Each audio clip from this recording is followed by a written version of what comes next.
Good evening, sir.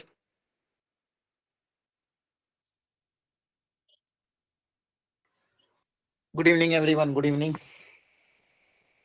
चलो पढ़ते हैं आगे। कल की क्लास में हमने फंडामेंटल्स मतलब क्लासिकल प्रोबेबिलिटी के बारे में पढ़ा था। आज की क्लास में आगे कंटिन्यू करते हैं, देखते हैं कितना हो पाता है। Good maximum evening, cover sir. करने की करेंगे। Good evening. Good maximum evening, sir. Good evening, good evening. Maximum cover करने की कोशिश करेंगे।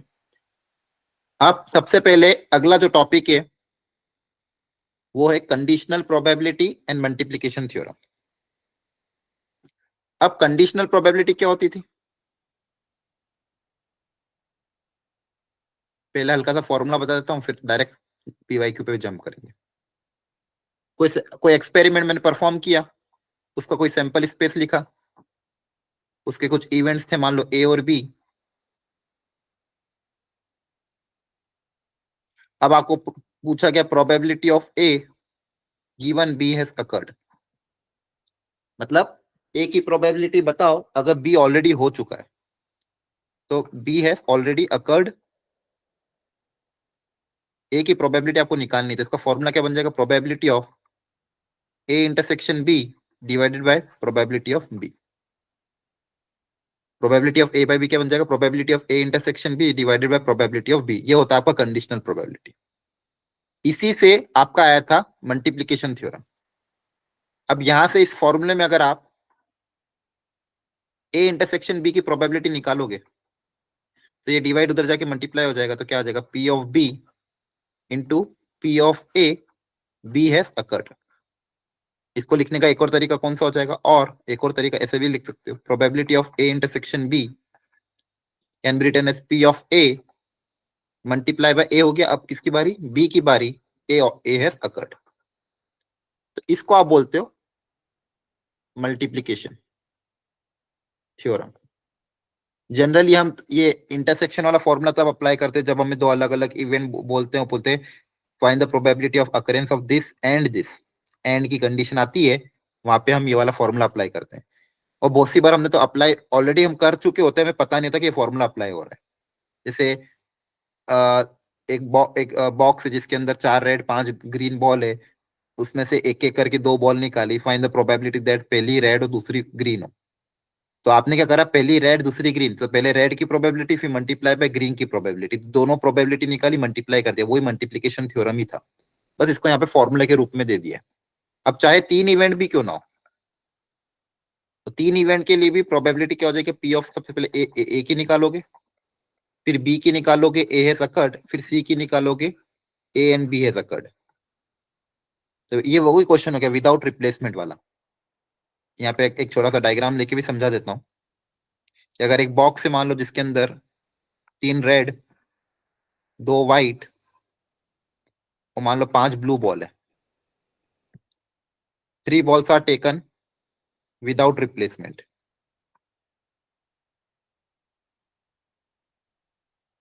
पूछा कि find the probability of that first is red, second blue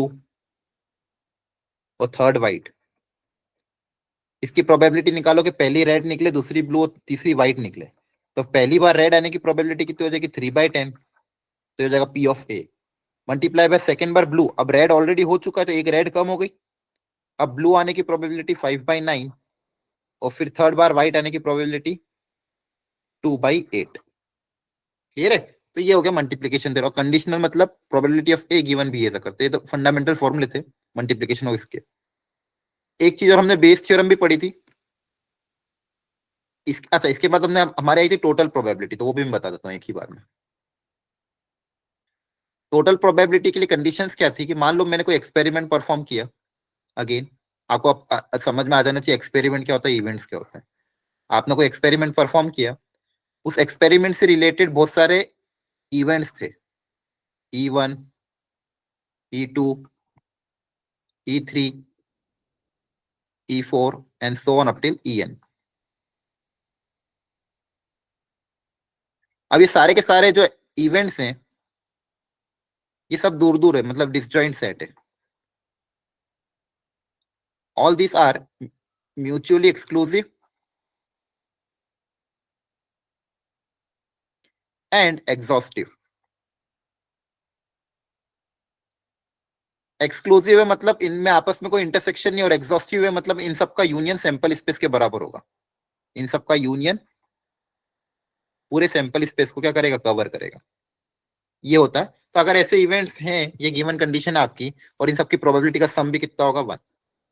अब मान लो कोई इवेंट है ए जो इन सबसे एसोसिएटेड है, इसी सैंपल इसी एक्सपेरिमेंट का कोई इवेंट है ए, उसकी मुझे प्रोबेबिलिटी निकालनी है। जो इन सब इवेंट से कुछ ना कुछ एसोसिएटेड है, उस इवेंट ए की मुझे प्रोबेबिलिटी निकालनी है। तो इसको प्रोबेबिलिटी निकालने के लिए हम टोटल प्रोबेबिलिटी का ये फॉर्मूला अप्लाई कर देंगे। तो डेरिवेशन बहुत आसान था इसका। ये जो पी ऑफ ए कैसे बनाए, इन सब छोटे छोटे टुकड़ों से मिलके बनाए। एक ये वाला हिस्सा, एक ये वाला हिस्सा, एक ये वाला हिस्सा, और ये सब है क्या, P of E1 intersection A, E1 का ए के साथ इंटरसेक्शन, E2 का ए के साथ इंटरसेक्शन, और सारे इंटरसेक्शन को मैं ऐड कर दूंगा तो पूरे ए की प्रोबेबिलिटी आ जाएगी। हाँ है ना, समझ में आ रहा है? बोलो, बोला आ रहा है कि नहीं समझ में? Yes sir, yes sir. आ रहा है ना, ठीक है। अब ए इंटरसेक्शन बी का फॉर्मूला अभी हमने सीखा।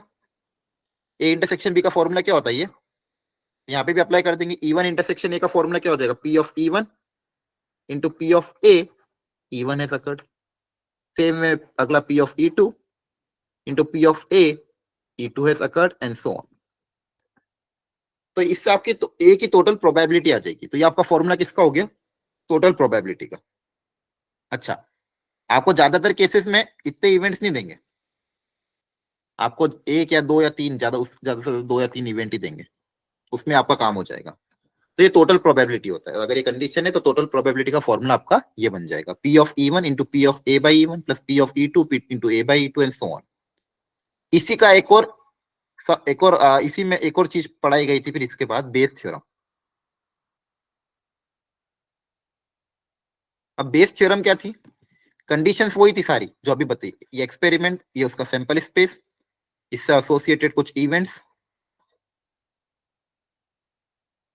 E1 E2 E3 E4 E5 मान लो कुछ इवेंट्स हैं, इन सबसे एसोसिएटेड कोई इवेंट ए। अब इस बार आपको इवेंट ए की प्रोबेबिलिटी ना पूछते हुए ये पूछा गया है कि मान लो इवेंट ए ऑलरेडी हो चुका है, आपको बताना है कि वो किसी एक पर्टिकुलर इवेंट से हुआ है, मतलब E2। तो आपको निकालनी probability of E2 given A has already occurred, ये आपको पता करना है। कोई भी पर्टिकुलर इवेंट, अब यहाँ पे E2 E3 E4 कुछ भी आ सकता है। तो इस तरह का अगर आंसर पूछते हैं तो आपको उसमें बेस थ्योरम, ऐसे क्वेश्चन कैसे कराए थे आपको याद हो तो, 3 बैग है, बैग 1 बैग 2 बैग 3, अलग अलग बॉल्स हैं। आपने बोला कि उसमें से एक बॉल निकाली गई and it is found to be red, find the probability that it came from bag 2। एक बॉल निकाली जो कि पता चला रेड है, वो बैग 2 से आई, इसकी प्रोबेबिलिटी बताओ। 3 मशीन है, 3 तरह की मशीन है, मशीन ए, मशीन बी, मशीन सी। डिफेक्टिव 2 तरह के आइटम निकालती है, मान लो आइटम डिफेक्टिव निकला तो find the probability that defective item machine 3 से आया। तो ऐसे क्वेश्चन जब भी आते हैं जिसमें पर्टिकुलर इवेंट की प्रोबेबिलिटी पूछते, गिवन ए सकर, तो हम अप्लाई करते हैं बेस थ्योरम। या आपने अभी अपने सीबीएसई बोर्ड में भी एनसीईआरटी में इस तरह के क्वेश्चन किए होंगे, है ना, बोल्ट वाले क्वेश्चन, मशीन वाले क्वेश्चन, जहाँ पे बेस थ्योरम अप्लाई होती है। अब इसका फॉर्मूला भी बहुत आसान है, कभी भूल जाओ तो डायरेक्ट डिराइव कर सकते हैं। अभी एक तरह का कंडीशनल प्रोबेबिलिटी जैसा फॉर्मूला दिख रहा है ना, E2 बाई ए।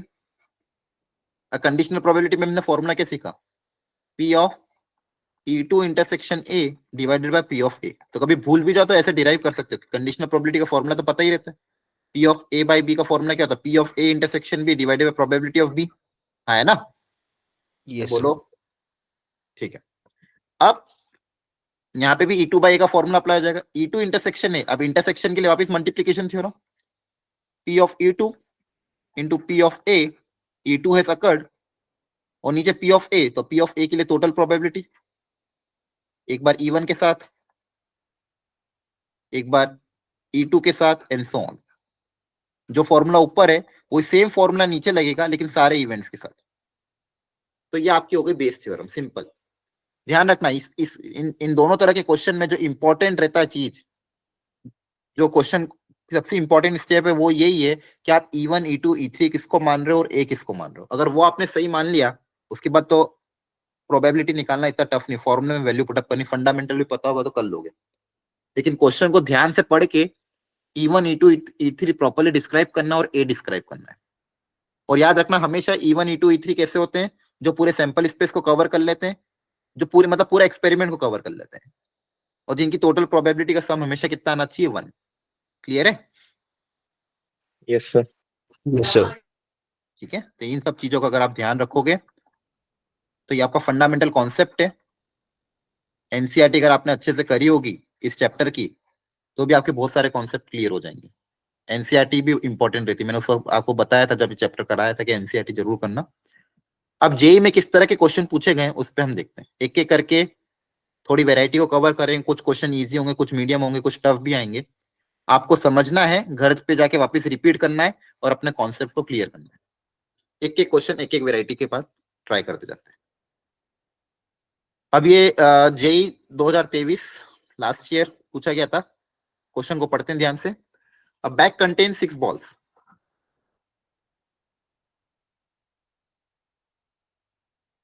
एक बैग के अंदर 6 बॉल्स हैं। 2 balls are drawn at random and both are found to be black. ये भी ब्लैक, ये भी black. Find the probability that bag contain at least 5 black ball. अच्छा, ये तो अब नॉर्मल क्वेश्चन हो गया। इसमें नॉर्मल भी तो क्या, मतलब ये बोल सकते कंडीशनल टाइप हो गया कि 2 ब्लैक बॉल निकली, ऑलरेडी दिया हुआ है। आपको पूछा गया है कि कम से कम बैग के अंदर, अब बैग के अंदर 6 बॉल्स हैं। अब ये 6 बॉल्स कैसी भी हो सकती है ना? समझ में आ रहा है? Yes sir. आपको बोला कि उसकी प्रोबेबिलिटी निकालो कि कम से कम 5 ब्लैक बॉल है, एटलीस्ट 5 ब्लैक, मतलब ये बैग के अंदर 5 ब्लैक बॉल हो, तब क्या होगा। तो अब देखो, पहले अपन सैंपल स्पेस के बारे में सोचते हैं कि सैंपल स्पेस में क्या क्या पॉसिबिलिटी आ सकती है इन 6 बॉलों की। क्या बोला गया? At least 5 black ball. तो हो सकता है 6 के 6 ब्लैक हो जाए, या फिर और क्या पॉसिबिलिटी थी, एक ब्लैक एक अदर, ओ अदर से मैं इसको बता रहा हूं। हो सकता है 4 ब्लैक आ जाए, 3 डिफरेंट कलर आ जाए, है ना? 3 black, yes sir. Sorry 4 black 2 different, 3 black 3 other. हो सकता है 2 ब्लैक हो, 4 अदर बॉल हो, 1 ब्लैक हो, 5 अदर बॉल हो, और 0 ब्लैक 6 के 6 अदर बॉल। तो ये सारी तरह की पॉसिबिलिटी बन सकती है। 6 बॉल है ना, अब अपन को ब्लैक से रिलेट करना है, इसलिए ब्लैक की क्या क्या पॉसिबिलिटी, या तो 6 के 6 ब्लैक हो जाए, या 5 या 4 या 3 या 2 या 1 या फिर 0।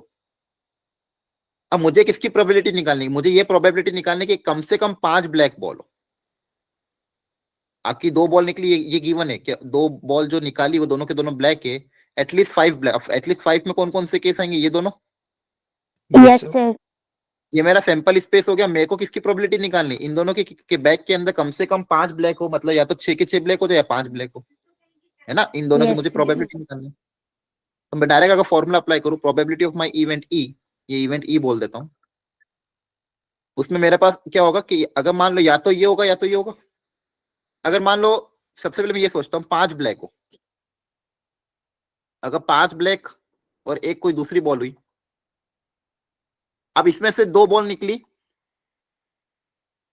है ना, वो दोनों को दोनों ब्लैक निकली, इसकी प्रोबेबिलिटी क्या आएगी?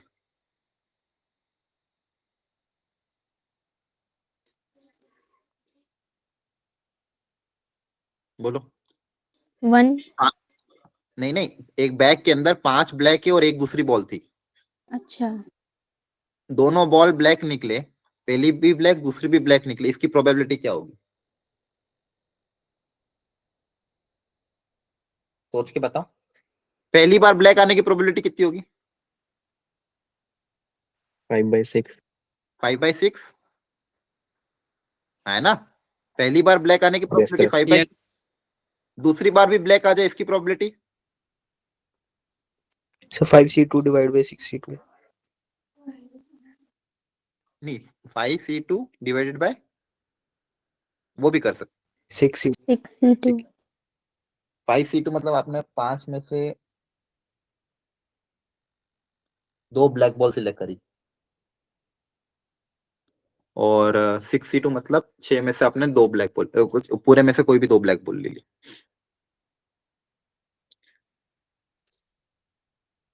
4/5 हो जाएगा शायद। हाँ, ये तो 4/5 आएगा। Yes sir. अब देखो यहाँ पे थोड़ा सा आपको इसमें दिमाग लगाना पड़ेगा कि ये जो हमने किया, और एक जो बच्चे बोल रहा है कि सर 5C2 अपन 6C2,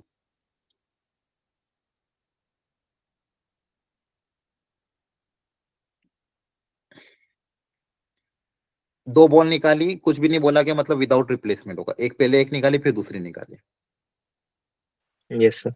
है ना। अब देखो 5C2 का मतलब कल मैंने सिखाया था, 5C2 का मतलब क्या है कि 5 में से 2 ब्लैक बॉल आ गई, है ना। तो वो कितने केसेस होंगे?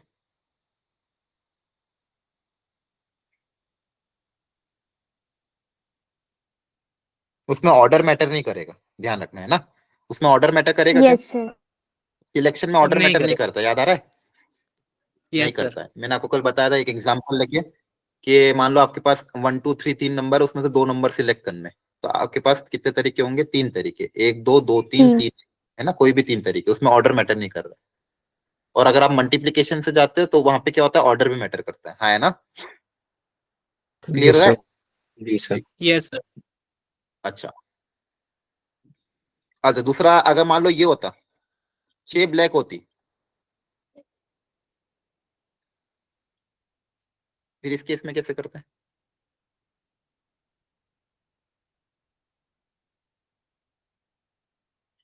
वही होता, दोनों ब्लैक आनी चाहिए, रहती। 1 ही रहती। 1 हो जाती तो। हाँ, 1 आ जाती, हाँ, यस है सर। ना। क्लियर है? तो या तो यस सर। आपको इसकी इसी का निकालना, तो आपके फेवरेबल में ये दोनों आ जाएंगे, और टोटल में क्या आएगा? Yes sir. टोटल में क्या आएगा? ये सारे का एडिशन। टोटल में तो ये सारा सिंपल स्पेस आएगा ना। 2 ब्लैक बॉल निकल, यस यस सर। सर। देखो 6 बॉल का तो वही रहेगा 1, 5 बॉल का तो यही रहेगा, और 4 बॉल का क्या रहेगा? अगर 4 ब्लैक हुई और 2 अदर हुई, तो पहली बार ब्लैक आने की प्रोबेबिलिटी 4/6, है ना। और दूसरी बार ब्लैक आने की प्रोबेबिलिटी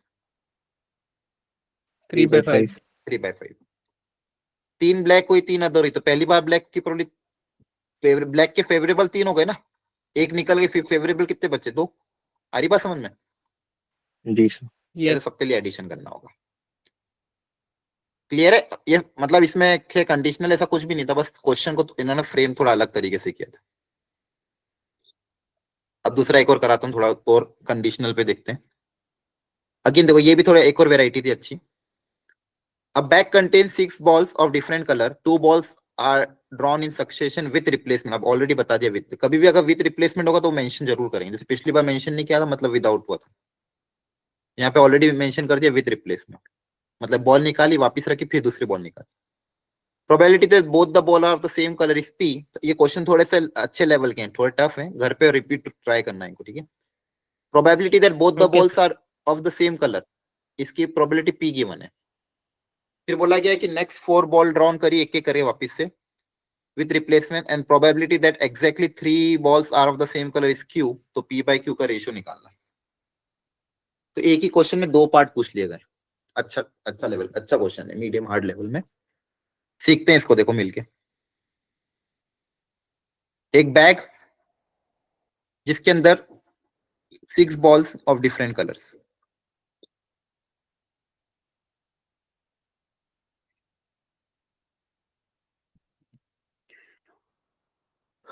सबसे पहले क्या करा गया? 2 बॉल्स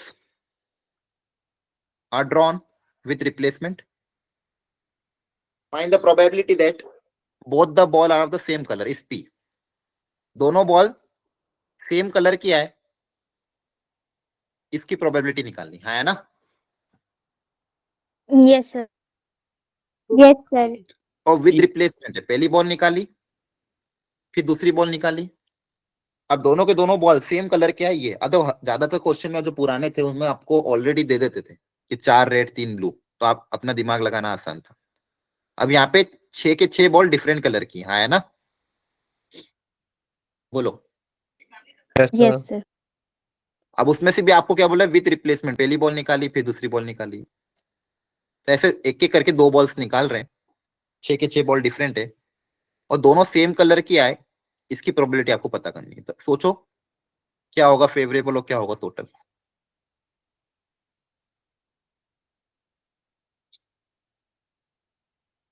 न्यूमरेटर में फेवरेबल तो वही आउटकम बॉल बार बार आएगी सर।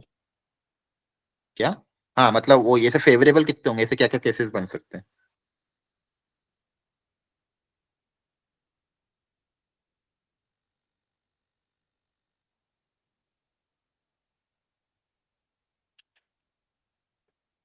तो फेवरेबल में क्या लिखोगे, वो टोटल में क्या लिखोगे, ये पूछा गया। एक ये पार्ट। सेकंड पार्ट में क्या बोला था, next 4 ball are drawn in succession with replacement, इसके बाद आपने 4 बॉल निकाली, एक वो एक एक करके रखते गए निकालते गए, और इसमें बोला गया है कि exactly 3 ball of the same colour आने चाहिए, एक डिफरेंट बाकी 3 same, exactly 3 balls of same colour. इसकी प्रोबेबिलिटी क्यू बोली गई है, तो वो कितनी होगी, और फिर इसका रेशियो निकालना है। थोड़ा सा अच्छा क्वेश्चन है, परम्यूटेशन कॉम्बिनेशन का थोड़ा यूज होगा, एक बार सोचो अपनी तरफ से, फिर गलत होगा चलेगा, लेकिन एक बार अपनी तरफ से सोचो कि दोनों केस में क्या होगा। दोनों ही अपने आप में बहुत अच्छे क्वेश्चन है।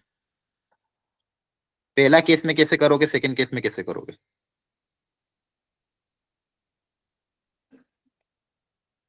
सोचो, फिर करते हैं सॉल्व।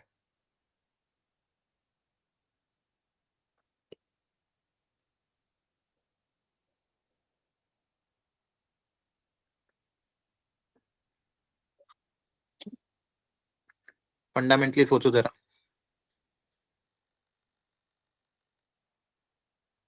टोटल तरीके क्या होंगे, घबराओ मत, थोड़ा भरोसा रखना खुद पे। टोटल तरीके क्या होंगे और फेवरेबल कितने होंगे, पी में और क्यू में भी क्या क्या पॉसिबिलिटी आ सकती है, और टोटल तरीके क्या होंगे, 4 बॉल निकालने के टोटल तरीके, और अपन को जो फेवरेबल चाहिए उनके लिए क्या होगा। तो थोड़ा परम्यूटेशन का यूज करना, क्यू क्यू में खासकर ज्यादा यूज होगा।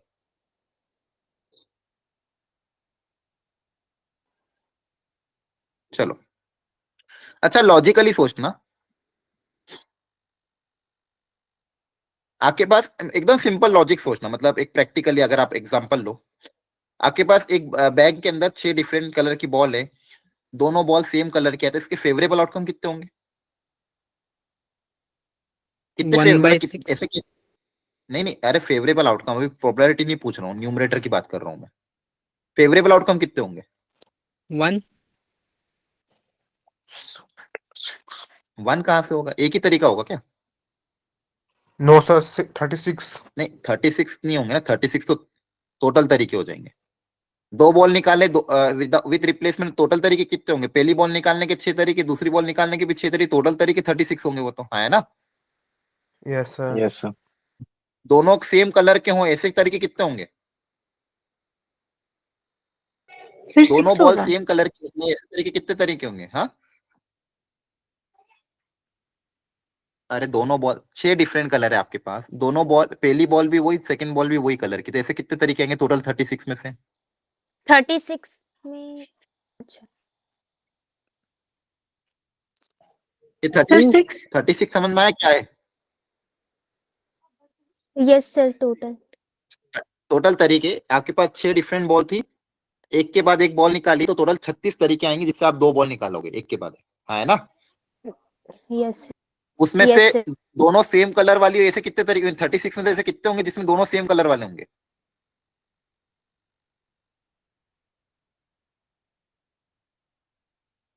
छह तरीके होंगे। Yes sir, Yes, sir. 6 होंगे। ये तो होंगे, या तो मान लो 6 डिफरेंट है, या तो दोनों रेड, दोनों ब्लू, दोनों ग्रीन, दोनों ब्लैक, दोनों येलो, दोनों ब्राउन, हो गए 6 तरीके, हाँ है ना? Yes sir. सही है, तो ये कितना आ जाएगा, Yes, 1/6। Yes sir.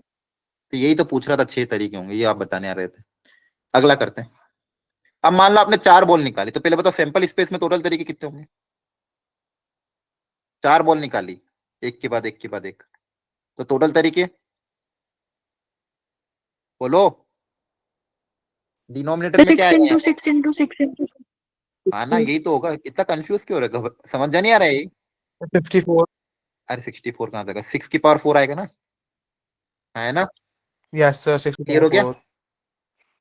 Yes sir. अरे बोलो। Yes, ठीक sir. है, अब थोड़ा सा अब इसमें सोचना पड़ेगा। Exactly 3 ball of the same colour, अब इसके अंदर ये टोटल तरीके हो गए। 6 में से 4 बॉल निकालने के ये टोटल तरीके हो गए। अब इसमें से एग्जैक्टली 3 सेम कलर की हो, तो 3 अगर सेम कलर की होगी तो एक एक कोई ना कोई डिफरेंट होगा, बाकी 3 सेम होगा। Yes, sir. कोई ना कोई एक क्या होगा, डिफरेंट होगा, बाकी 3 क्या होगा, सेम, है ना? तो अपन पहले डिफरेंट Yes, सिलेक्ट कर sir. यस लेते हैं। तो डिफरेंट को सिलेक्ट करने के कितने तरीके? इन 6 में से कोई ना कोई एक डिफरेंट होगा, है ना? टोटल 6 तरीके, 6 बॉल्स है मेरे पास, और एक कलर क्या होगा, आइडेंटिकल। तो बचे हुए 5 में से कोई ना कोई एक कलर आएगा। देखो, यहाँ पे 2 तरह के कलर दिखेंगे आपको। Exactly 3 of the same colour का मतलब क्या होगा कि 3 सेम कलर के होंगे, कोई ना कोई एक डिफरेंट होगा। तो आपके पास बेसिकली यहाँ पे कितने कलर आएंगे? 2 कलर। अरे हाँ, है ना? Yes sir. आपके पास यहाँ पे बच्चों क्या होगा कि जैसे आपके पास exactly 3 of the same colour, तो 3 सेम कलर की चाहिए, तो मान लो 3 रेड हो गई, और एक मान लो आपने येलो बोल दी, तो आपके पास यहाँ पे कितने कलर दिख रहे? 2 ही तो कलर दिख रहे, रेड और येलो, है ना? Yes, sir. Yes, sir. तो एक कोई ना कोई डिफरेंट होगा, तो इन 6 में से कोई एक डिफरेंट सिलेक्ट कर लेते हैं। मान लो 6 में से कोई एक तरीका एक कलर सिलेक्ट कर लिया। अब कितने कलर बचे? 5। उन 5 में से कोई भी एक कलर कर लेते, वो बाकी 3 जगह में भर जाएगा, है ना? अच्छा, Yes, sir. और ऐसे कितने तरीके होंगे? अब देखो, मान लो ये डिफरेंट वाला, तो डिफरेंट वाला हो सकता है यहाँ आ जाए, यहाँ आ जाए, यहाँ आ जाए, यहाँ पे आ जाए। सेम कलर का तो एक ही तरीका होगा। देखो, इनको अरेंज करने का तरीका कितना हो जाएगा? 4 फैक्टोरियल डिवाइड बाय 3 फैक्टोरियल, है ना? Yes, sir. क्लियर है? तो ये जाएगा 5 into 6 into 5 into 4 upon 6 into 6 into 6 into 6। ये जो भी आए निकाल लेना। एक 6 कैंसिल हो जाएगा, 2 2 जा, 2 3 जा, 2 1 जा, 2 3 जा, 9 6 जा। चेक कर लेना कैलकुलेशन एक बार, ठीक है? सही है? Yes, sir. तो या क्या पी या क्या क्यू, इनका रेशियो निकाल लेना। तो दोनों सेम कलर की हो, 6 तरीके फेवरेबल, 6, 3 सेम एक डिफरेंट। तो पहले सेम कलर सिलेक्ट कर लिया और एक डिफरेंट कलर सिलेक्ट कर लिया, और ये कितने तरीके से अरेंज हो सकते हैं? 4 तरीकों से आपस में अरेंज हो सकते हैं, divided by total number of outcomes. Clear? So, Yes, sir. अगला ट्राई करते हैं। 2 डाइस आर थ्रोन इंडिपेंडेंटली। ज्यादा टाइम में दे नहीं पाऊंगा बच्चों, इसे थोड़ा समझना। जिसको डाउट हो तो अगर हो तो टाइमली पूछते रहना, क्लियर है? नहीं तो अपन कल की जैसे बहुत कम क्वेश्चन कर पाएंगे। 2 dice are thrown independently, A B the event that the 2 dice को थ्रो किया गया है। अब इसमें अलग अलग इवेंट बताए गए हैं। A is the event that the number appearing on the first die is less than the number appearing on the second die. 2 dice को थ्रो किया गया। फर्स्ट इवेंट ए क्या है कि फर्स्ट डाई पे जो नंबर है, मान लो m, उस पे मान लो n है, तो number on the first die is less than second, m is less than n। Event A ये रहा। Event B is the event number appearing on the first die is even, इस पे even number आ रहा है और इस पे odd. C is the event number on the first is odd, second वाले पे इवन नंबर आ रहा हूं। ये 3 अलग अलग तरह के इवेंट है। पूछा क्या था? अच्छा, क्वेश्चन ये अधूरा दिख रहा है तो 1 मिनट यार, क्वेश्चन अधूरा रह गया। कब आया था? 2000 फरवरी 2023 में।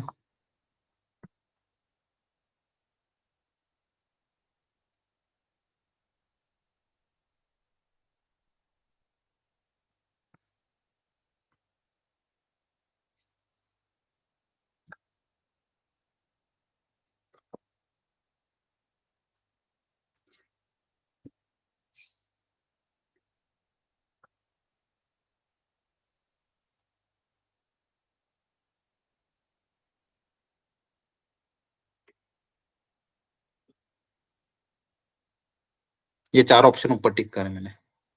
Option A, number of favorable cases of this is 6. A and B are mutually exclusive. और ये 4 ऑप्शन आपको दिए हुए हैं. और B and C are independent and so on. 2 dice are thrown. Let A is the event number on the first. अब मुझे बताओ टोटल आउट सैंपल स्पेस में टोटल आउटकम कितने होंगे? 2 डाइस को थ्रो करते सैंपल स्पेस में कितनी चीज आती है? 36. 36. 36. अब पहले वाले पे कम, दूसरे वाले पे ज्यादा, इसके फेवरेबल कितने होते थे? ये आई थिंक याद होगा आपको. तो आपको डायग्राम याद है वो 36 का होता है उसमें बीच वाला. ये पता होना चाहिए. रुको मैं एक डायग्राम बना देता हूँ. 36 देखो, 2 डाइस को तुम थ्रो करते हैं तो फेवरेबल आउटकम कौन कौन से आते हैं? 36 आउटकम आते हैं. क्या क्या आते हैं? 1,1, 1,2, 1,3. याद आ रहा है? Yes, sir.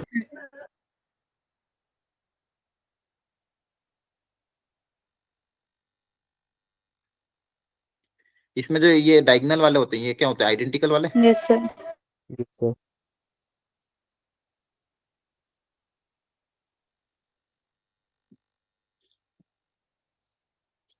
अब ध्यान सुनना, टोटल ये 36 है.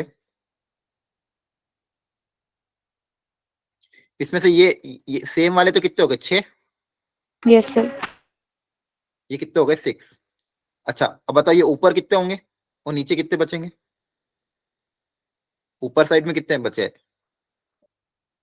टोटल 36 है, 6 चले गए, कितने बचे? 30. 30 को 2 हिस्सों में बांट दो तो 15 15. Yes, sir. Yes, sir. Yes, है sir. ना लॉजिक? ऊपर 15 होंगे, नीचे 15 होंगे. अब यहाँ पे ध्यान से देखो, ये जो ऊपर वाले जितने भी होंगे 1 1 1 2 1 3 1 4 1 5 1 6, फिर यहाँ पे क्या आएगा? 2 3 2 4 2 5 2 6, है ना? तो इन सब केस में Yes, sir. फर्स्ट वाला एलिमेंट सेकंड वाले से कम है. Yes, sir. है ना? जो पहला वाला एलिमेंट सेकंड वाले से कम है. और यहाँ पे आप जितने भी देखोगे उसमें फर्स्ट वाला एलिमेंट सेकंड वाले से क्या होगा? ज्यादा होगा. है ना? Yes, sir. क्लियर है? इधर जो होंगे उसमें फर्स्ट वाला एलिमेंट सेकंड वाले से क्या होगा? ज्यादा होगा. क्लियर है? तो ऐसे कितने होंगे? 15 केसेस. तो फेवरेबल यहाँ पे कितने होंगे? 15. क्लियर? बोलो. Yes, sir. Yes, sir. अब इधर पहले में इवन आ जाए, दूसरे में ऑड आ जाए. टोटल तो यहाँ पे भी अभी भी कितने? 36 ही है. पहला इवन, दूसरा ऑड. तो ये भी आसान है समझना. इवन के फेवरेबल केसेस कितने होते हैं? अरे पहला 3. इवन आ जाए 3, और ऑड Yes, के sir. तो 9 आने चाहिए. Yes, sir. है ना? इवन कौन पहले वाले में इवन नंबर आए तो उसके फेवरेबल कितने? 3. पहले वाले को भरने के 3 तरीके, दूसरे वाले को भरने के 3 तरीके, तो टोटल तरीके 9 हो जाएंगे. और यहाँ पे भी 9 हो Yes, जाएंगे. sir. Yes, sir. Yes, sir. ठीक है? अब ये ए की, बी की और सी की हमने प्रोबेबिलिटी वैसे निकाल ली. पूछा क्या था? A and B are mutually exclusive.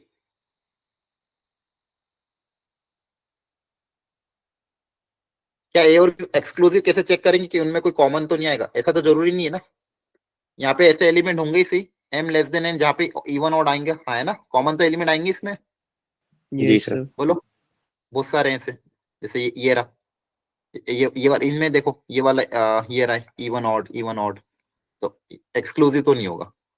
तो इस ऑप्शन नंबर बी तो गलत हो गया. एक्सक्लूसिव कब होता है? जब दोनों में कोई मतलब अलग अलग होते हैं. फिर क्या बोला गया कि number of favourable outcome in the एबीसीआर 15 6 6. ये भी गलत हो गया. 15 9 9 है. Yes, sir. है ना? B and C are independent. अब इंडिपेंडेंट कब होते थे? इंडिपेंडेंट के लिए कंडीशन क्या बताई थी? याद करो. 2 इवेंट इंडिपेंडेंट कब होते हैं? जब A intersection B P of A into P of B के बराबर हो. याद आ रहा है? Yes, sir.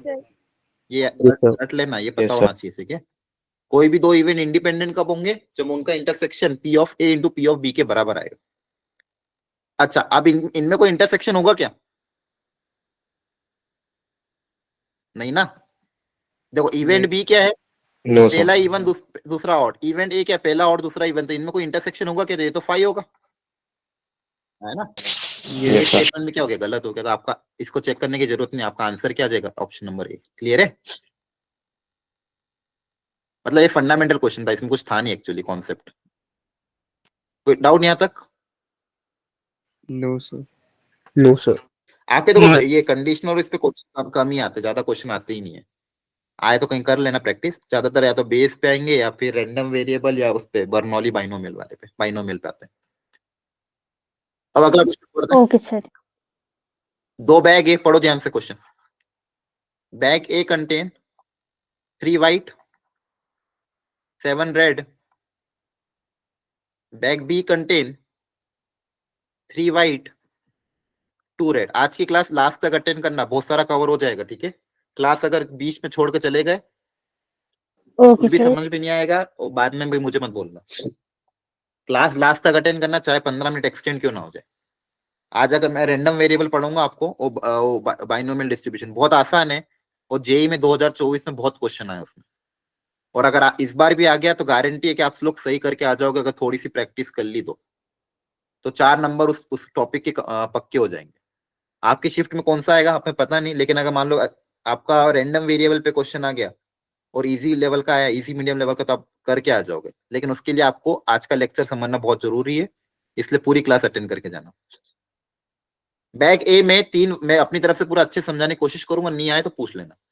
बैग ए में 3 white 7 red है, बैग बी में 3 white 2 red है। One bag is selected at random and a ball is drawn from the it, find the probability that the ball is drawn from the bag A, ball drawn is white. इसमें से एक ball निकाली जो कि white निकली, probability निकालने की वो बैग 1 से निकली, तो कौन सा कॉन्सेप्ट है ये? कौन से topic? Bayes theorem, base Base base theorem का. बेस है ना। व्हाइट बॉल निकली, बैग 1 से निकली, Yes, तो sir. बेस ना। प्रोबेबिलिटी किसकी निकालनी है, बैग की निकालनी है, तो बेस थ्योरम ही तो निकली। तो मान लो इवेंट ए मतलब बैग 1 इज सिलेक्ट, या तो बैग ए होगा या तो बैग बी होगा, दो ही पॉसिबिलिटी पूरे सिंपलिस्ट में, आप दोनों में से कोई एक ही बैग सिलेक्ट करोगे, है ना। Yes, sir. इवेंट 2 मतलब बैग बी से बॉल निकली, व्हाइट बॉल। इवेंट ए मतलब जो बॉल निकाली वो व्हाइट निकली, जो गिवन इवेंट है। गिवन इवेंट क्या मान लिया, ए बॉल ड्रॉन इज व्हाइट। ये समझ में आ गया, ये तो करते थे अपन, याद आ रहा है। Yes, sir. अब देखो Yes, आप खुद sir. सोचो, 2024 में क्वेश्चन आया, इससे आसान आसान क्वेश्चन तो एनसीईआरटी में दिए हुए हैं, बेस थ्योरम पे, है ना। Yes, sir. Yes, sir. Yes, भरोसा हो रहा है, ये sir. जेई का क्वेश्चन है। अगर एक बंदा एनसीईआरटी भी ढंग से कर ले तो भी ये क्वेश्चन करके आ जाएगा। क्लियर है, तो Yes, आसान sir. आ सकते हैं, बस Yes, आपको है ना sir. वहाँ प्रेजेंस ऑफ माइंड बहुत अच्छा रखना, एकदम कूल रहना है, काम रहना है। बार बार हर क्लास में सेम ही लाइन रिपीट करता हूँ कि वहाँ पे कूल रहना, काम रहना, कॉन्फिडेंट रहना, घबराना मत। नहीं तो होता क्या है ना, प्रॉब्लम क्या आती है, आसान क्वेश्चन तो बेचारे देते हैं, लेकिन आधे लोग घबराहट के कारण ऐसे क्वेश्चन भी देख नहीं पाते, या तो पहुंच नहीं पाते। Yes, बहुत सी sir. बार ऐसे क्वेश्चन कहीं ना कहीं आखिरी में देते हैं, कहीं ना कहीं पटक देते हैं, लेकिन हम अपने टेंशन में ऐसे क्वेश्चन भी छोड़ के आ जाते हैं। तो अब देखो ध्यान से, यहाँ पे पूछा गया था कि व्हाइट बॉल निकली बैग 1 से, मतलब P of even given A has occurred, ये पूछा गया था। तो इसके लिए बेस थ्योरम का फॉर्मूला अप्लाई हो जाएगा। फॉर्मूला आसान है, चाहे तो आप डिराइव करके लिखो या फिर ऐसे लिख लो। ऊपर जो फॉर्मूला रहा सेम नीचे भी आएगा दोनों इवेंट्स के लिए। ऐसे क्वेश्चन आपके बोर्ड्स में भी आएंगे, ठीक है। अब बस Yes, इनकी sir. वैल्यू पुटअप करनी प्रॉपरली। दो बैग है, किसी एक बैग को सिलेक्ट करने की प्रोबेबिलिटी क्या होगी? 1/2. 1/2. 1/2। Very good. अगर 3 बैग आएंगे तो 1/3 आ जाएगी। 2 बैग हैं Yes, sir. तो क्या आ जाएगी? 1/2 है ना। Very Yes, good. sir. अब P of A by E one, A by E one क्या है कि अगर bag 1 select, if the bag 1 is selected find the probability of getting a white ball. तो बैग 1 से व्हाइट बॉल की प्रोबेबिलिटी, ये भी हमने बहुत बार सीखा है, बताओ। बैग 1 से व्हाइट की प्रोबेबिलिटी 3/10. 3/10। 3/10. और बैग 2 से व्हाइट की प्रोबेबिलिटी 3/5. 3/5. बस हो गया सॉल्व। वैल्यू पुटअप करो, 3/5. सबकी वैल्यू आ गई अपने पास चारों की। यहाँ वैल्यू पुटअप करोगे आंसर आ जाएगा। Yes, sir. Yes, तो ये sir. 2024 जनवरी में ही आया हुआ क्वेश्चन है। E2 मतलब 1/2 into 3/5। क्लियर? एक और क्वेश्चन देखो, जी सर। फेब्रुवरी में 2024 इस साल का। चलो आप लोग ट्राई करो, तब तक मैं भी क्वेश्चन पढ़ के डायग्राम बनाता हूँ।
सर ये बॉल्स की जगह बॉल होगा ना?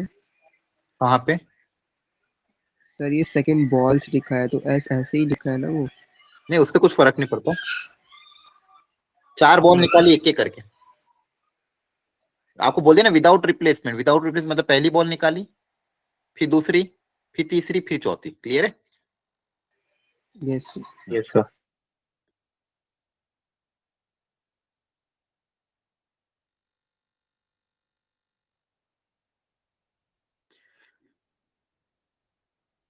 अब आपको ये सोचना है इवेंट्स किसको माने, ए किसको माने, और किसकी प्रोबेबिलिटी पूछी गई है। एक बार क्वेश्चन को ध्यान से पढ़ो तो सोचो E1 E2 E3 अगर मान लो बेस लगने वाला हो तो E1 E2 E3 किसको माने, इवेंट ए किसको माने, और फिर किसकी प्रोबेबिलिटी पूछी गई। सबसे ये इंपॉर्टेंट स्टेप है, तो वो आप खुद से एक बार कोशिश करो।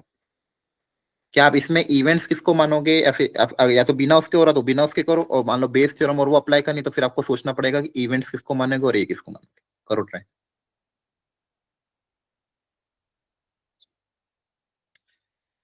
कोशिश करो, कोशिश इंपॉर्टेंट है। सही गलत तो कोई दिक्कत नहीं है।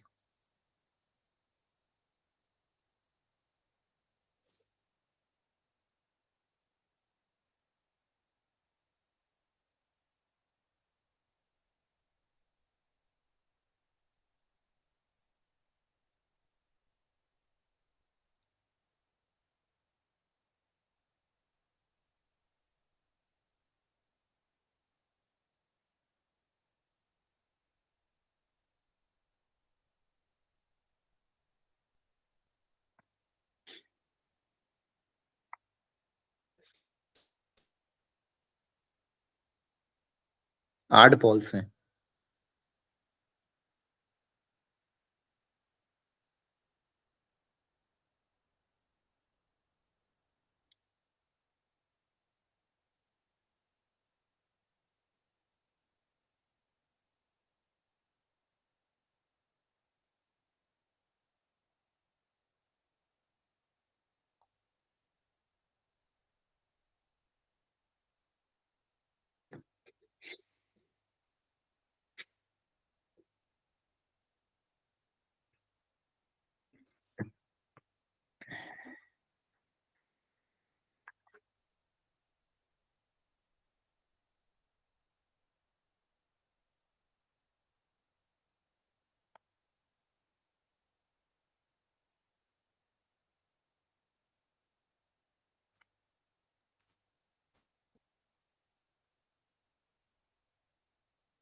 चलो, कुछ सोचा आपने?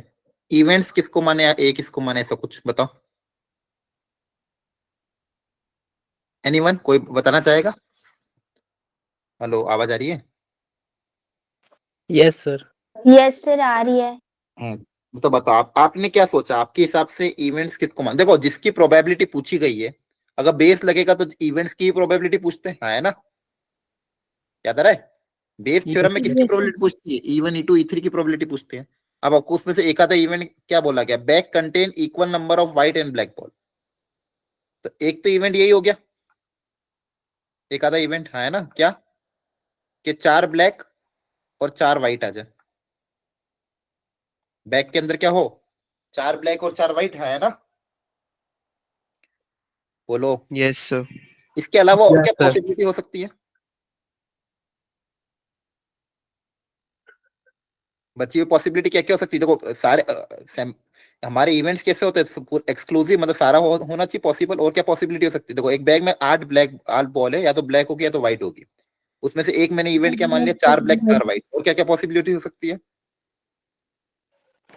एक ब्लैक 7 वाइट। एक ब्लैक 7 व्हाइट, ऐसे और भी आएंगे, हाँ है ना? Yes sir. Sir. 2 black 6 white,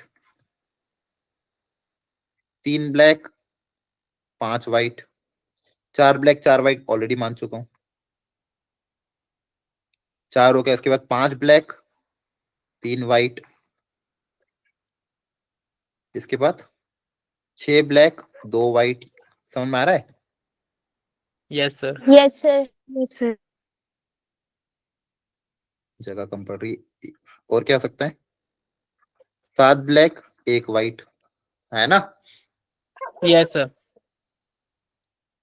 अच्छा, 8 ब्लैक और वो माने कि नहीं माने, सोच के बताओ।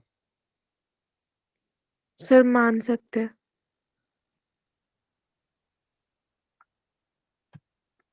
लेकिन फिर आपका आपका जैसे वो मान भी लो, उससे कुछ फर्क नहीं पड़ेगा, लेकिन उस आपको प्रोबेबिलिटी, आपको क्या गिवन डेटा ऑलरेडी कि 2 ब्लैक 2 व्हाइट निकली है, हाँ है ना? Yes sir. यार वो मान लो, उसका प्रोबेबिलिटी 0 हो जाएगा। आपको मानना तो मानने में कोई दिक्कत नहीं है। 8 ब्लैक 8 ब्लैक और 0 व्हाइट, ठीक है? 0 वाइट। Yes, sir. सारे सारे कवर हो गए। Yes sir. 0 व्हाइट व्हाइट सारे कवर हो गए, 7। एक एक नहीं हुआ कवर, के 8 व्हाइट 0 ब्लैक, है ना? Yes, sir. तो यस सर, ये ये भी सारे था, पॉसिबल। ये भी होगा। हाँ, सारे मैंने पॉसिबल लिख लिए। लेकिन क्या मेरे जो इवेंट ए क्या मानेंगे, जो ऑलरेडी हो चुका है, कि 4 बॉल जो निकाली उसमें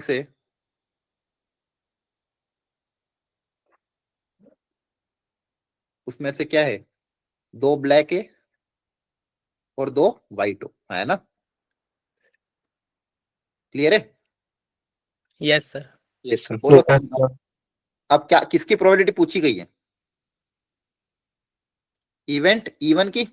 find the probability the yes bag sir. Contain equal number of white and black given A has occurred, है ना?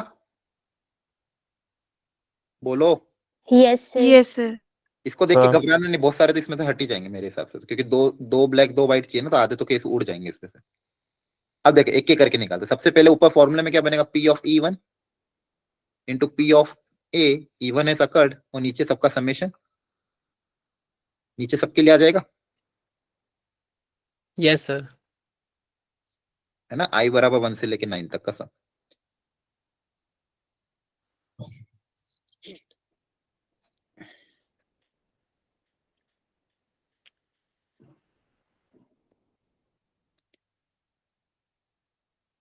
अब प्रोबेबिलिटी ऑफ इवन कैसे निकालोगे?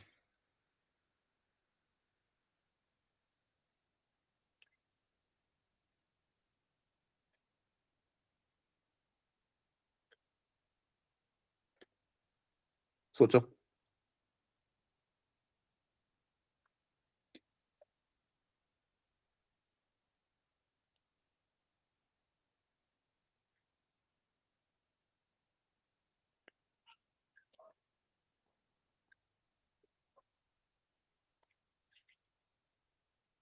अपन ने सब कंसिडर कर लिया ना। देखो 4 ब्लैक 4 व्हाइट,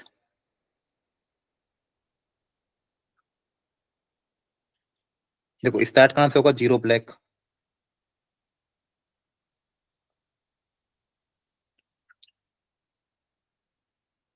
देखो ये बोला गया ना आइदर व्हाइट और ब्लैक।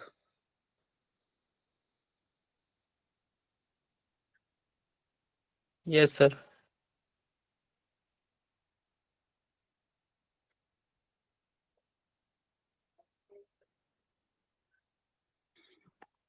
इवन की प्रोबेबिलिटी कैसे सोचोगे?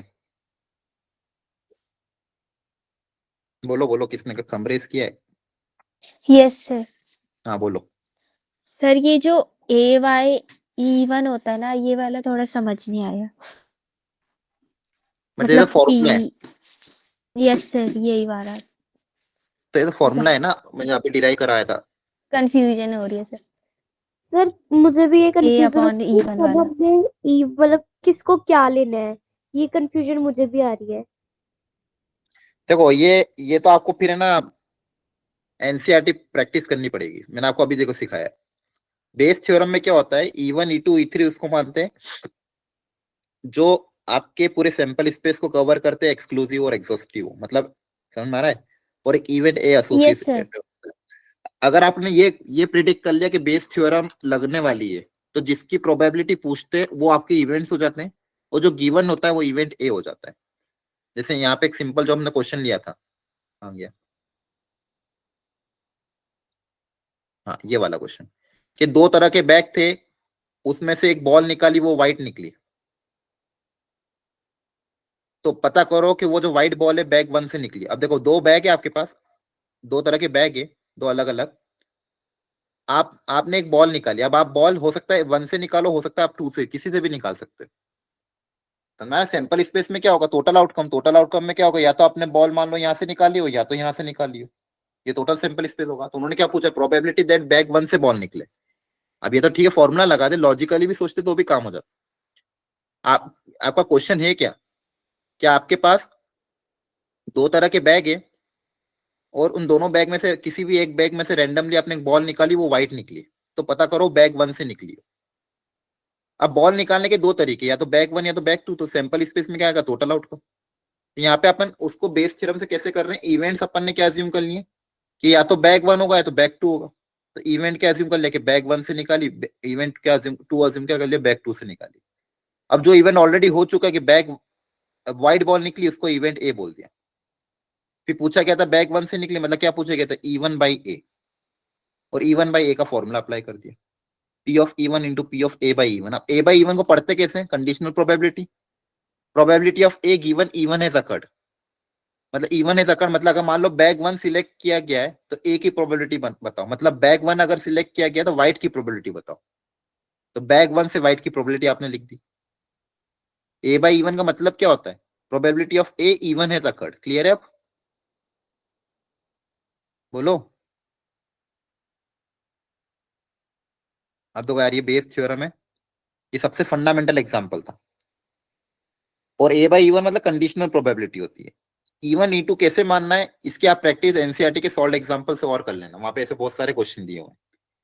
इवेंट्स ऐसे होने चाहिए जो पूरे सैंपल स्पेस को कवर कर लें, तो टोटल प्रोबेबिलिटी 1 हो जाए। तो थोड़ी प्रैक्टिस करोगे तो अपने आप क्लिक कर जाएगा। और इवेंट ए जो ऑलरेडी गिवन है, वो अकर हो चुका है, उसको इवेंट ए मान लेते हैं और ये फॉर्मूला अप्लाई कर लेते हैं। आप कर लोगे ट्राई? Yes sir. ठीक है, थोड़ा प्रैक्टिस करना, इसलिए मैंने कहा था प्रैक्टिस करके आना। ये क्वेश्चन थोड़ा अच्छा लेवल का है, इसमें थोड़ा सा इन्होंने क्या एक्स्ट्रा चीजें, मतलब पूरी एक्यूरेटली सब चीजें नहीं गिवन है। ये अपने आप में एक थोड़ा टफ क्वेश्चन है बेस थ्योरम का, इसमें आपको सब कुछ ऐड कर करके निकालना पड़ेगा। अब P of E1 into A/E1, तो सबसे पहले ये सोचना पड़ेगा, जैसे जितने भी इवेंट्स हैं इसके अंदर, उसमें से E1, ये जो आपका जो इवेंट है उसकी प्रोबेबिलिटी क्या होगी कि 8 में से 4 ब्लैक हो जाए और 4 ब्लू हो जाए।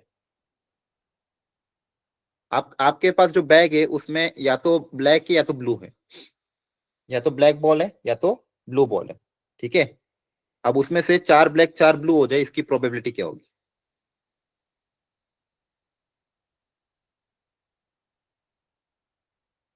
पहले आसान क्यों था, क्योंकि आपके पास मान लो या तो बैग 1 या तो बैग 2 को सिलेक्ट करना है। तो दो बैग को सिलेक्ट करने का तरीका क्या है, 1/2 1/2, या तो ये सिलेक्ट होगा या तो ये सिलेक्ट होगा।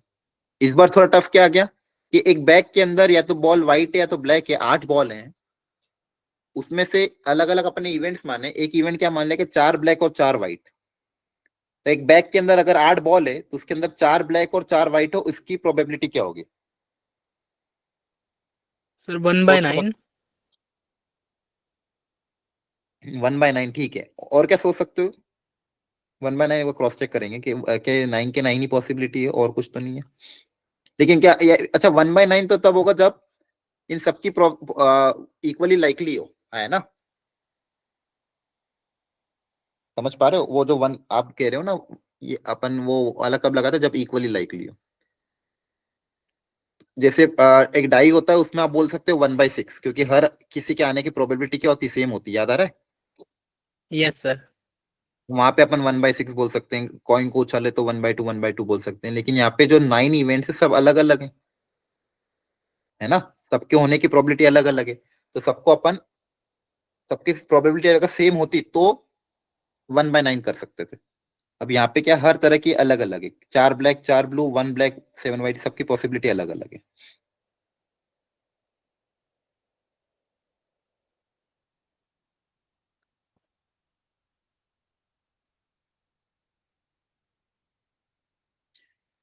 ठीक है, ये थोड़ा लेंदी जाएगा आपको पहले, क्योंकि इसमें इवन इवेंट्स की प्रोबेबिलिटी निकालना वही अपने आप में बड़ी बात है। फिर ए बाई इवन मतलब 2 ब्लैक 2 व्हाइट, फिर उसकी सोचना पड़ेगा।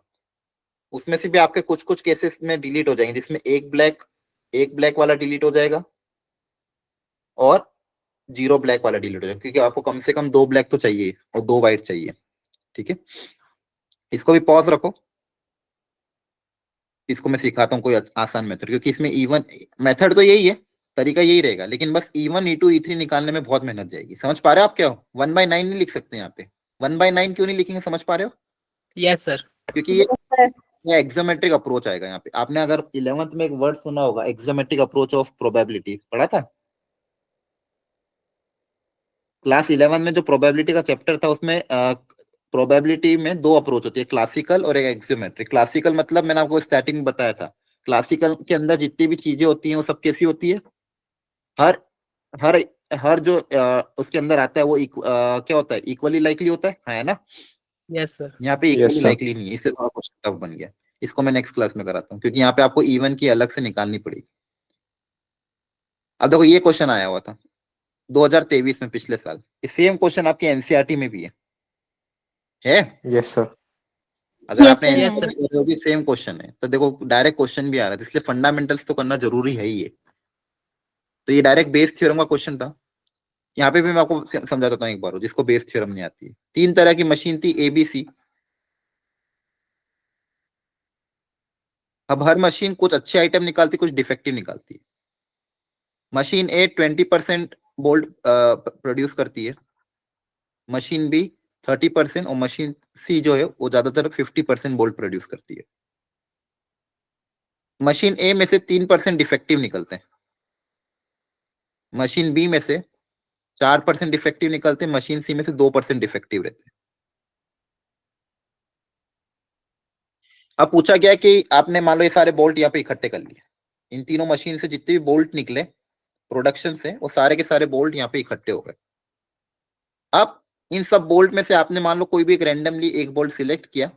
अब हो सकता है ये जो बोल्ट है, ये या तो मशीन A का होगा, या तो मशीन B का होगा, या तो मशीन C का होगा, हाँ है ना? समझ पा रहे हो? Yes, sir. इसे अपन बॉल सिलेक्ट Yes, करते हैं।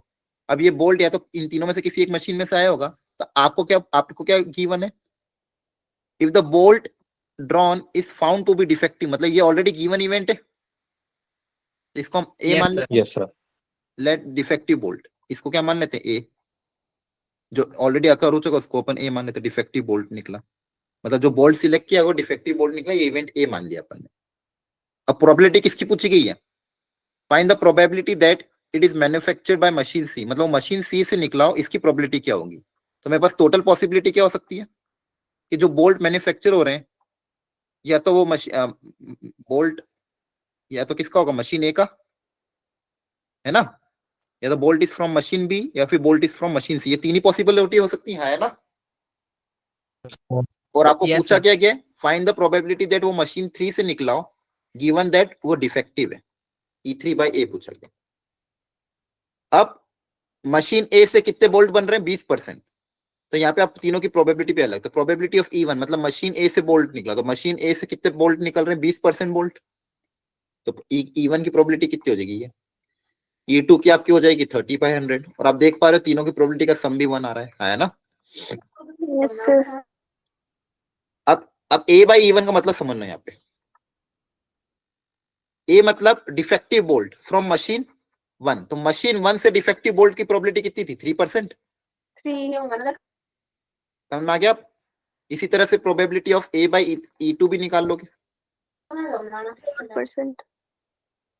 मतलब मशीन 2 से डिफेक्टिव बोल्ट की probability of A by E3 भी सब आ जाएगा, वैल्यू पुट अप करोगे तो आंसर आ जाएगा। क्लियर है? Yes, sir. एक और आया था बेस थ्योरम से question, bag A bag T B, बस यहाँ पे इन्होंने प्रोबेबिलिटी दे दी थी, एन पूछ लिया था। तो ये भी अच्छा क्वेश्चन, इसको ट्राई कर लेना, ये 2022 में आया था। यहाँ तक समझ में आ गया सबको? क्लियर है? Yes sir. Sir. आपका रैंडम वेरिएबल और बर्नौली रह गया है। ठीक है, काम करते हैं, नेक्स्ट क्लास के लिए रखते हैं, क्योंकि आधा घंटा मिनिमम चाहिएगा मेरे को कम से कम। तो आप लोग बस इतना कर लेना आज के लिए, इतना ही होमवर्क, ज्यादा नहीं है। जिसको अगर फंडामेंटल्स में दिक्कत है वो आज ही जाके एनसीईआरटी सॉल्व कर लेना, बेस थ्योरम की। क्लियर है? Okay sir. एनसीईआरटी भी कर ओके लोगे सर। तो बहुत चीजें कवर हो जाएगी। और जिसने ऑलरेडी एनसीईआरटी का हर क्वेश्चन कर रखा है, जिसने कर रखा है उसके लिए तो कोई दिक्कत नहीं है, लेकिन जिसने थोड़ा बहुत करा या फिर आधा अधूरा करा, वो तो अगर एनसीईआरटी कर लेगा तो उसके कॉन्सेप्ट सारे क्लियर हो जाएंगे। अनसॉल्व क्वेश्चन करना एनसीईआरटी के। और जिसको लग रहा है कि एनसीईआरटी ऑलरेडी हो चुकी है, आपको थोड़ी अच्छी प्रैक्टिस और करनी है, तो या तो आप जो मैंने असाइनमेंट भेजा है वो ट्राई कर लो, या फिर आप एनसीईआरटी के एग्जाम्पलर ट्राई कर लो, जैसा आपको मन लगे, जैसा आपको सही लगे। क्लियर है? तो आज की क्लास में आप आज घर Okay, जाके conditional probability, total probability, multiplication theorem, इनका ट्राई कर लेना। अगले लेक्चर में मैं आपको रैंडम वेरिएबल और बाइनोमियल, इन दोनों का सिखा के थोड़े बहुत इलस्ट्रेशन लेके सारे पीवाईक्यू करा दूंगा, तो उसमें से आपको हर क्वेश्चन आपका हो जाएगा। आपको अपने एंड से बस आज जो मैंने पढ़ा है उसकी प्रैक्टिस थोड़ी करनी है। एक मैंने असाइनमेंट भेजा था आपको, आप में से किसी ने देखा था? ग्रुप में डाला था एक प्रोबेबिलिटी का। Yes, sir. Yes, sir. कैसा है वो? अच्छा है कि ठीक नहीं है? मतलब कैसा है, उसका फीडबैक चाहिए था मुझे। आप देख पाए थे उसको कि नहीं देख पाए थे? Sir, देखा था। देखा था? उसमें देखा लगभग था। शायद सही हर है, वैरायटी तो का उसमें solution थे। भी है। सॉल्यूशन भी है। तो उसमें क्या होगा कि आपको क्वेश्चन करोगे, आपने जो गलती करी हाथों हाथ पकड़ में आ जाएगी, और बहुत अच्छे Yes, से sir. उसमें शायद कवर है। उसमें से भी जो इजी क्वेश्चन है ना वही करना, अगर कोई क्वेश्चन ज्यादा ही टफ है तो उसको छोड़ देना। क्लियर है? Okay sir. Yes sir. चलो ठीक है। अच्छा, एक चीज और, मैं ऑर्गेनिक केमिस्ट्री हो गया आपका? सर चला है अभी। चलो ठीक है। एक मैं असाइनमेंट मैंने अभी एक जगह से निकलवाया है, उसमें पूरी ऑर्गेनिक केमिस्ट्री के 250 क्वेश्चन है। समझ पा रहे हो कितने? Yes, sir. 250। 250. मतलब 250। पूरी ऑर्गेनिक केमिस्ट्री के में 250 क्वेश्चन में कवर हो गई है। अच्छा, ऑर्गेनिक केमिस्ट्री में कितने चैप्टर होते हैं आपके टोटल, अंदाजन किसी को पता हो तो अप्रोक्सीमेटली? या फिर आप सोचो सर, ऑर्गेनिक का लगभग 7। 1/3 वेटेज होता है, हाँ है ना? Yes sir. Yes, sir. Yes, sir. अच्छा, ऑर्गेनिक केमिस्ट्री के एक क्वेश्चन को सॉल्व करने में कितना टाइम लगता है आप लोगों को sir on an average? 10 to 15 second. चलो मान लो 30 सेकंड मान लो, या 1 मिनट मान ले, या 30 सेकंड मान ले, हाँ है ना? Yes sir. या क्वेश्चन है तो देख के पता चल जाएगा होगा कि नहीं होगा। 30 सेकंड माने कि 1 मिनट माने? जेन्युइन बताना। Sir 1 minute. चलो अगर 1 मिनट मान लें अगर, तो ऑन एन एवरेज वो असाइनमेंट अगर आपका 250 क्वेश्चन का है तो लगभग 2.5, मतलब अगर चलो 1 मिनट में माने 45 सेकंड एवरेज निकालें तो भी 2.5 से 3 घंटे में पूरा असाइनमेंट हो जाएगा। तो आप एक काम करना, सारे एक साथ मत करना, अगले 3 दिन या 4 दिन में डेली 1-1 घंटा निकालना। जैसे आज 24 तारीख होगी ना, तो कोशिश करना 30 तारीख के पहले 25, 26, 27, 28 अगले 4 दिन में उन 250 क्वेश्चन को अटेम्प्ट कर पाओ। या फिर एक काम करो, 5 दिन ले लो, 25 से लेके 29 तक, तो पर डे आपको 50 क्वेश्चन करने होंगे। क्लियर है? Yes okay sir. सर। मेरे हिसाब से शायद आपका पूरा ऑर्गेनिक केमिस्ट्री एक बार अच्छे से रिवाइज हो जाएगा। अब देखो, मुझे पता नहीं है कि वो असाइनमेंट कैसा है, आपको जज करना। अगर आपको लग रहा है एडवांस लेवल का आ रहा है, ज्यादा हार्ड क्वेश्चन है, तो फिर छोड़ देना, वहीं के वहीं छोड़ देना। अभी आपको सिर्फ easy level, JEE mains level पे कवर करना है। अगर आपको लगे उस असाइनमेंट में एडवांस लेवल क्वेश्चन है तो छोड़ देना, लेकिन आपको लग रहा हो कि नहीं अच्छे क्वेश्चन है, मेरा कॉन्सेप्ट क्लियर हो रहा है, तो उसको करते जाना। क्लियर है? डेली के 50 क्वेश्चन करोगे ओके तो भी आपको टारगेट कंप्लीट हो जाएगा। 50 क्वेश्चन के लिए Okay, 1 घंटा निकालना होगा आपको। क्लियर है? Yes, sir. Okay, yes sir. Bye bye, good night.